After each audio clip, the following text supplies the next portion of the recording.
پھر باوجود اس کے کہ وہ لوگ ان کی بے گناہی کے نشان دیکھ چکے تھے، ان کی رائے یہی ٹھہری کہ کچھ عرصے کے لیے ان کو قید ہی کر دیں۔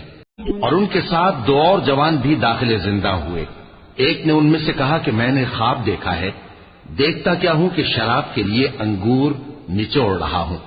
دوسرے نے کہا کہ میں نے بھی خواب دیکھا ہے، میں یہ دیکھتا ہوں کہ اپنے سر پر روٹیاں اٹھائے ہوئے ہوں اور پرندے ان میں سے کھا رہے ہیں، تو ہمیں ان کی تعبیر بتا دیجئے کہ ہم تمہیں نیکوکار دیکھتے ہیں۔ یوسف نے کہا کہ جو کھانا تم کو ملنے والا ہے وہ آنے نہیں پائے گا کہ میں اس سے پہلے تم کو اس کی تعبیر بتا دوں گا۔ یہ ان باتوں میں سے ہے جو میرے پروردگار نے مجھے سکھائی ہیں۔ جو لوگ اللہ پر ایمان نہیں لاتے اور آخرت کا انکار کرتے ہیں، میں نے ان کا مذہب چھوڑ دیا ہے اور میں اپنے باپ دادا ابراہیم اور اسحاق اور یعقوب کے مذہب پر چلتا ہوں۔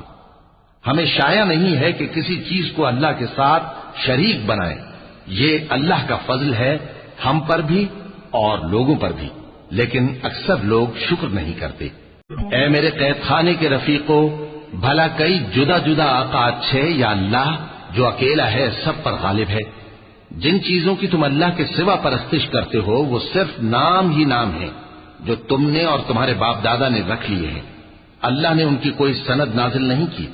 سن رکھو کہ اللہ کے سوا کسی کی حکومت نہیں ہے، اس نے ارشاد فرمایا ہے کہ اس کے سوا کسی کی عبادت نہ کرو، یہی سیدھا دین ہے، لیکن اکثر لوگ نہیں جانتے۔